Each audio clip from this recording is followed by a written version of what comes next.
आइए आज हम आपको हास्य व्यंग कहानी सुनाने जा रहे हैं जो डॉक्टर गिरिराज शरण अग्रवाल द्वारा लिखी गई है। कहानी का नाम है राजा हरिश्चंद्र के आंसू। अगर आपको ये कहानी पसंद आए तो प्लीज़ इसको लाइक, शेयर, कमेंट और हमारे चैनल को सब्सक्राइब ज़रूर करें। वह रो रहा था, सचमुच रो रहा था जब मैंने उसकी आंखों में टॉवल लगाया और कहा, भैया मत रो, सिर दुखेगा। उसने कहा, होने को कौन टाल सकता है, देखो क्या होना था क्या हो गया। और उसके आंसुओं ने भी स्पीड पकड़ ली। उसने अचानक पास में रखी हुई मसाला चबाने की लुटिया उठाई और अपने सर पे मारते हुए कहा, ले भुगत। उसके सर पे एक बहुत बड़ा गुरमा निकल आया। मैंने टॉवल निचोड़ उसकी आंखों पे रख दिया। वह फूड इंस्पेक्टर था। यूं उसका रंग वही था जो भगवान कृष्ण का था, मगर उसके गाल लाल सुर्ख थे। इस सदी में यदि किसी को निखालिस दूध मिलता था तो उससे ही, क्योंकि वह शहर के होटलों में दूध चेक करता था। उसके बच्चे भी मोटे ताजे थे और उसकी बीबी गहनों से लदी रहती थी। वह स्वयं भी घी का व्यापारी नहीं था, पर उसके घर में घी के कनस्तर रखे रहते थे। वह फूड इंस्पेक्टर की नौकरी करता था। मैं इतना खुश था कि अगर राष्ट्र के सबसे बड़े पद का ऑफर भी मिलता तो वह ठुकरा देता। वह जानता था कि किसी को भी वो एडवांटेज नहीं है जो फूड इंस्पेक्टर को है। वह हफ्ते में एक बार शहर के नाके पे खड़ा हो जाता था और देहात से दूध लाने वाले ग्वालों के दूध में डिग्री लगाता था। यदि दूध में पानी होता तो वह सैंपल को बोतल में भर लेता और ग्वालों से कहता, अब कचहरी में मिलना। ग्वाला कहता, छोड़ दो मालिक। वह कहता, तुम भ्रष्टाचार छोड़ दो। ग्वाला कहता, हजूर भ्रष्टाचार से तो गृहस्थी चलती है, विशुद्ध दूध बेचूंगा तो शुद्ध गृहस्थी कैसे चलेगी। वह कहता, फिर मेरी कैसे चलेगी। ग्वाला विचार करता है। अब चपरासी कहता, समझ नहीं आता तुम्हें, दूध में पानी मिलाता है और अकल नहीं रखता है, चल उधर कोने में। ग्वाला कोने में चला जाता है। चपरासी पूछता है, कितना दूध लाते हो। 20 सेर। पानी कितना डालते हो। आधा। भ्रष्टाचार और घूस रेट फिक्स है। अगर तुम 20 सेर में 10 सेर दूध लाते हो तो 5 रुपये हफ्ता देना पड़ेगा। ज़्यादा जल डालोगे तो हफ्ते के रेट भी बढ़ जाएंगे।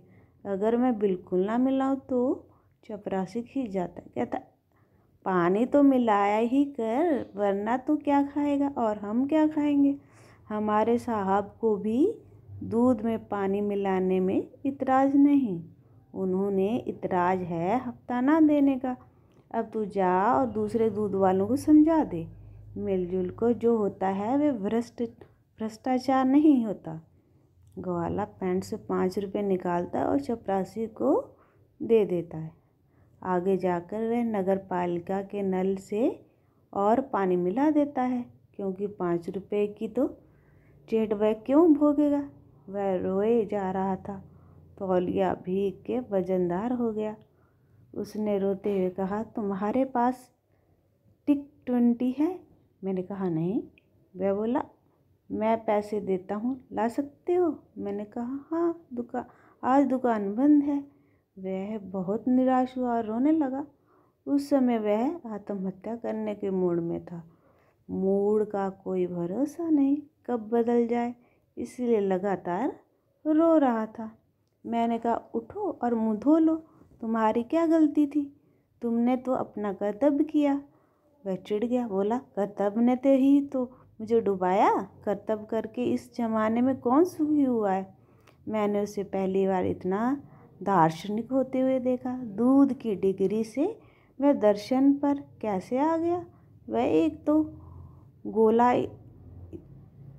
गोलादार बात है। मैंने कहा, फिर तुमने सैंपल से बोतलें फॉरवर्ड क्यों कर दी? वह बोला, बोतलें मैंने तो धमकी देने के लिए धरी थी, पर वह मिलने नहीं आया, तो मैं क्या करूं, ड्यूटी ही कर डाली। नीति कहती है कि जब जनता के साथ बेईमान ना हो सको तो सरकार के साथ ईमानदार हो जाओ। अच्छे कर्मचारी की यही परिभाषा है। मैंने कहा, जब इतने समझते हो तो रोते क्यों हो? आखिर सरकार तो तुमसे खुश है। वह चिढ़ गया, बोला, नहीं, सरकार ने भी उस पार्टी का साथ दिया जिसके खिलाफ मैंने मिलावट का केस चलाया। कर्तव्य प्राणता ने मुझे मार डाला। फिर पूरा किस्सा सुनाया। कुछ हफ्ते पहले की बात है। वह डिग्री लेके बाजार में खड़ा था। उसे पता चला कि कुछ नए दूध वालों ने धंधा शुरू किया है और बिना हफ्ता दिए मिलावट का दूध बेचते हैं। इससे जनता के स्वास्थ्य पर भारी असर पड़ता था और उसकी कमाई भी। सो उसने चपरासी से कहा, देखो कालूराम, मैं सामने मंदिर के पीछे छिप जाता हूँ। जैसे ही कुप्पे आए तुम पूछ पूछ कर छोड़ते जाना, जो काम का हो उसे रोक लेना। चपरासी ने कहा, जी हजूर, मैं देख लूँगा, फिक्र मत करें, ये कोई आज का काम तो है नहीं। साहब बहुत खुश हुआ और मंदिर के पीछे छुप गया। थोड़ी देर में दूध वाले आने लगे। चपरासी ने पहली साइकिल को रोका, पूछा, हफ्ता दे दिया? दूध वाले ने कहा, साहब के घर जाकर दिया है। चपरासी साइकिल छोड़ दी। कुछ देर बाद दूसरी साइकिल आई।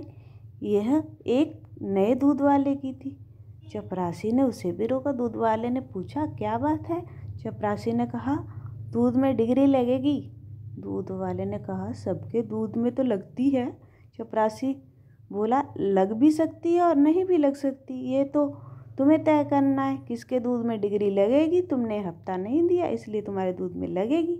अगर मैं हफ्ता ना दूं तो? चपरासी खिलखिलाकर हंसा, बोला, फिर कानून किस लिए है? यही पर तो हम कानून का सहारा लेते हैं। दूध वाले ने कुछ ना कहा और जाने लगा। चपरासी ने इशारा किया और साहब मंदिर के पीछे से निकल आए। आते ही बोले, ए रुको, डिग्री लगेगी। साहब ने डिग्री लगाई और बोतलें भरी और दूध वाले से कहा, जाओ बाद में हमसे मिल लेना। यहाँ तो कुछ होगा नहीं, यहाँ बहुत कुछ होगा, सोच लेना। दूध वाला सर झुका के चला गया। मैंने कहा, यार चुप भी हो जाओ, देखो पूरी दरी भीग गई है। वह कहने लगा, अजात शत्रु भाई, मैंने 3 दिन दूध वाले की राह देखी, बोतलें जांच के लिए नहीं भेजी, सोचा कि वह जरूर आएगा, शुद्ध दूध कब तक बचेगा, पर वह नहीं आया। लाचार होकर मैंने सैंपल की बोतलें फॉरवर्ड करवा दी। तुम ही बताओ, जब घूस ना मिले तो ड्यूटी नहीं करनी चाहिए? मैंने कहा, करनी चाहिए। उसे राहत हुई और उसे आगे बोलना शुरू किया, और भैया थोड़े ही दिनों में पब्लिक एनालिस्ट की रिपोर्ट आ जाएगी, दूध वाले पर केस कायम हो जाएगा। दूध में पानी निकला। मैंने कहा, ठीक है, उसे सज़ा मिलनी चाहिए। वह बिगड़ उठा और बोला, जानते समझते नहीं हो, बीच में क्यों बोल रहे पड़ते हो? कल शाम को ही उस दूध वाले के एक रिश्तेदार आए थे।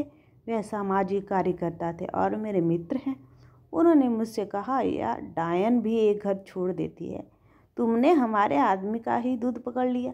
मैं बहुत लज्जित हुआ, क्योंकि पिछले साल जब मेरे खिलाफ नगर भ्रष्टाचार उन्मूलन युक्त समिति ने शासन को लिखा था तो और रातों रात मेरा तबादला कराया था, तब इन्हीं सज्जन ने मेरा ट्रांसफ़र रुकवाया था और उक्त समिति के नेता को पिटवाया था।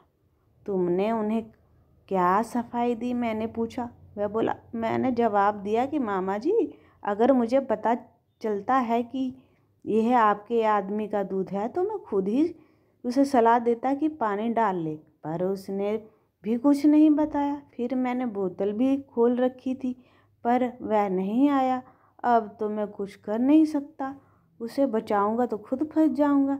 इतना कह के चुप हो गया और गर्दन नीचे झुका ली। मैंने बाल जिज्ञासा से पूछा, अब क्या होगा? होगा क्या, हो चुका। उसने कहा, उस दूध वाले के रिश्तेदार ने ऊपर जाके मेरा ट्रांसफ़र करा दिया है, कहा, और लगा ले दूध में डिग्री। और इतना कह के वे दहाड़े मार के रो उठा। मेरे पास अब गद्दा बचा था इसलिए मैंने उसे ही उसकी आँखों से लगा दिया। वह रोते हुए कहता जा रहा था, देखो मैंने अपनी ड्यूटी तो की, तो सरकार ने ट्रांसफ़र कर दिया। अब कितना भरोसा करूं? ईमान का कोई बेईमानी का। गद्दा गीला होता जा रहा था और मुझे चिंता। इस कहानी को सुनने के लिए आपका बहुत बहुत धन्यवाद।